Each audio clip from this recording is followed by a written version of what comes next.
Hello hi, मी कल्पना थिडके या recipe मध्ये मी आपलं स्वागत करत आहे। तूर डाळीचा वापर करून बनवूया कोबीची भाजी।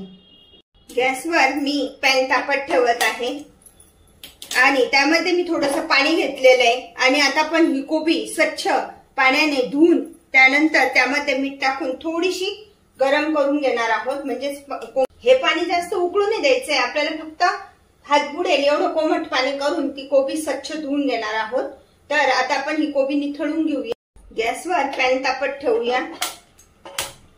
किसून घेतलेलं खोबरं, त्यानंतर 5 लसणाच्या पाकळ्या आणि आलं आणि 4-5 कढीपत्त्याची पान, अशा प्रकारचं आपण प्रथम वाटण करून घेणार आहोत। त्यामध्ये मी देठासहित कोथिंबीरीचा वापर करणार आहे। देठासहित कोथिंबीर नेहमी वापरायची, त्यामुळे भाजीला चव खूप छान लागते। कढईमध्ये साधारण 2 चमचे तेल टाकून घेऊया। चमचा मोहरी,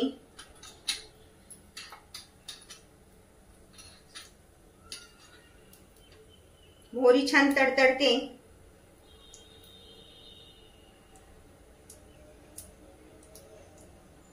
पाव चमचा जिरे आणि हा फक्त मी ठेचून घेतलेला लसूण आहे। आपण थोडासा लसूण वाटणामध्ये घेतलाय आणि थोडासा आपण असाच टाकणार आहोत।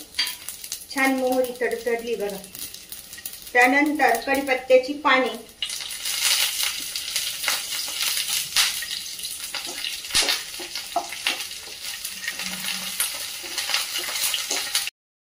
चिमूटभर हिंग,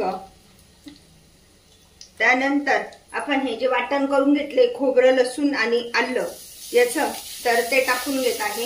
आता आपण असं परतून घेऊया, म्हणजे त्यामधला कच्चेपणा निघून जातो। त्यामध्ये ही 3-4 तास भिजवून घेतलेली तुरीची 4 चमचे तुरीची डाळ आणि 2 चमचे मसूर डाळ अशी घेतलेली आहे। ती आता आपण प्रथम फ्राय करून घेऊया। तेलात परतते तोपर्यंत आपण चवीनुसार मीठ टाकून घेत आहोत।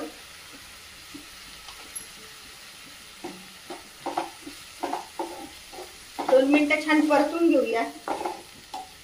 आपण नेहमी चणा डाळ किंवा मुगाची डाळ वापरतो, आज मी वापरली आहे तुरीची डाळ आणि मसुरीची डाळ।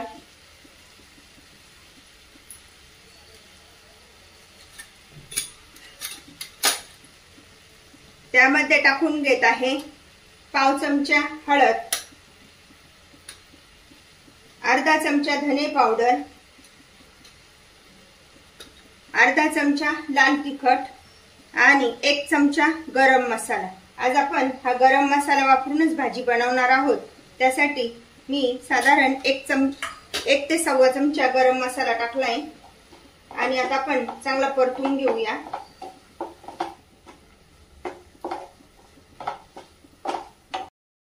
डाळ, मसाला आणि सगळं परतलं गेलंय, तर आपण ही स्वच्छ धुवून घेतलेली कोबी त्यामध्ये टाकून घेणार आहोत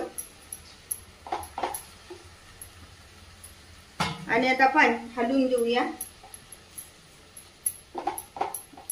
आता 2 मिनिटं आपण त्यावर झाकण ठेवूया, म्हणजे आपल्याला कोबी हलवताना त्रास होणार नाही। आता एकदा आपण छान हलवून घेऊया।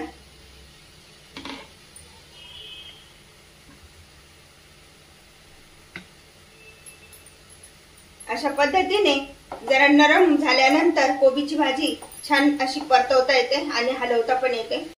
अशा प्रकारे एकत्रित केली आता छान।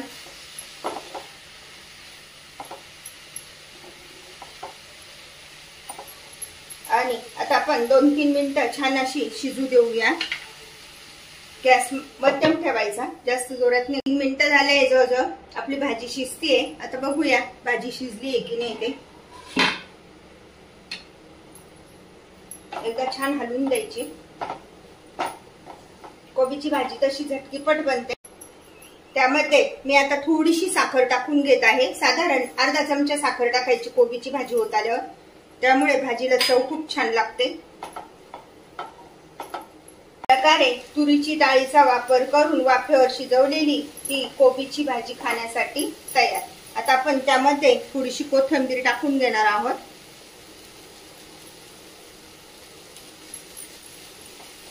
टिफिनसाठी किंवा तोंडी लावण्यासाठी अशा प्रकारची ही भाजी खूप छान लागते। तूर डाळीचा व मसाल्यांचा वापर करून बनवा कोबीची भाजी।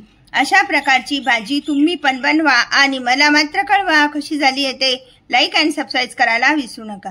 पुन्हा आपण भेटूया नवीन रेसिपीसह। थँक्यू।